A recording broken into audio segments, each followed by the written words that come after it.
She was fired in front of a room that watched and did nothing. Rain beat the world into silver strips as Mariah Brooks wrestled her battered steering wheel through a night that felt endless. The diner's neon sign a tired promise fading in the storm. Her gray uniform was still damp from a kitchen mishap, her boots heavy, and all she wanted was the thin, honest warmth of her tiny apartment and the quiet that came after a double shift. Then a hood popped, headlights cut through the sheets of water, and an expensive black sedan hunkered on the roadside with its hood up like a wounded animal. An old man in a sodden suit leaned against the fender, one hand flat to steady himself, the other holding a phone that pinged nothing but silence. Mariah slowed, thumbed down her window despite the sleet, and something in the curve of his shoulders moved her. So she stopped, unlocked the passenger door, and brought him inside where the heater coughed and the rain kept rhythm on the roof. He smelled like old cologne and cold, introduced himself in a voice that had been softened by long nights of meetings as Arthur Lang, and accepted her towel and a cup of too-strong instant soup with a gratitude that felt like sunlight. She wrapped him in her only blanket, watched him sleep on her threadbare couch, and left at dawn with a folded note in her pocket. "Thank you for seeing me."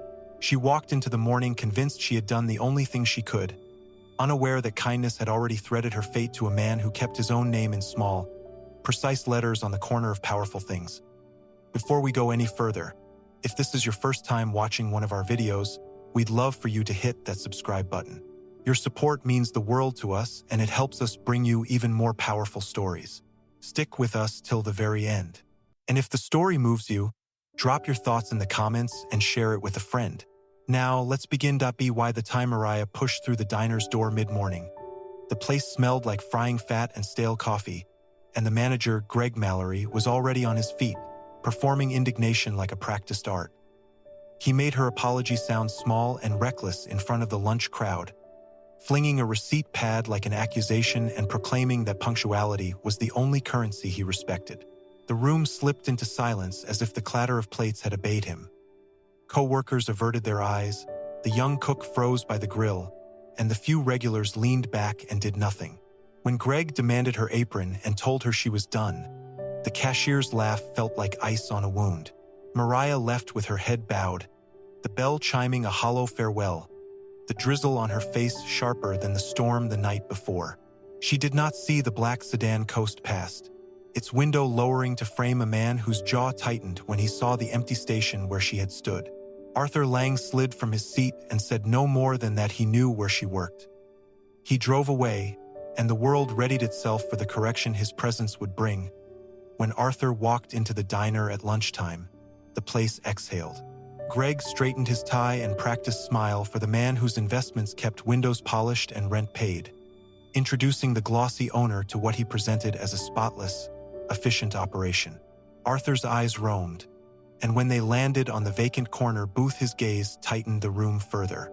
He asked after Mariah in a voice that required no answer because everyone already held it in their mouths. Greg lied, soft as a lie practiced under pressure. Mariah had been let go for being late, he said, the sort of sentence meant to close a mind. Arthur studied the staff, then told Greg to call her back, to have her return at once. The command, low and firm, pressed through the chatter like a new rule. 5 minutes later, the bell chimed again and Mariah stepped in, wet and bewildered and raw from humiliation, and Arthur's face nodded into something like relief. He made the moment quiet but irrevocable. He reinstated her, elevated her beyond what Greg's fury could reach, and in the hush that followed he set her not just back at a station but above the petty tyrant who had thought cruelty would buy him respect.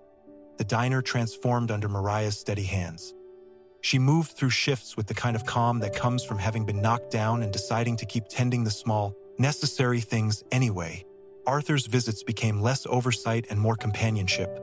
Silent breakfasts, a shared joke over too sweet pie, the steady approval of someone who had been watched being kind and wanted everything around him to echo that dignity. Greg's smile thinned to a brittle line. He shifted from manager to something lonelier, pacing the kitchen after hours, fingers worrying at his uniform like a man rehearsing a new failure. Then small sums fell missing, and the air that had once smelled of coffee and easy laughter took on a metallic suspicion. Registers that balanced one day were short the next, and a worry that could have been whispered metastasized into something louder because stakes had changed. Mariah's reinstatement had given her authority, and power sharpens old resentments. Arthur arranged for cameras to be installed, subtle and quiet, and brought a private investigator in like a shadow you don't notice until it moves.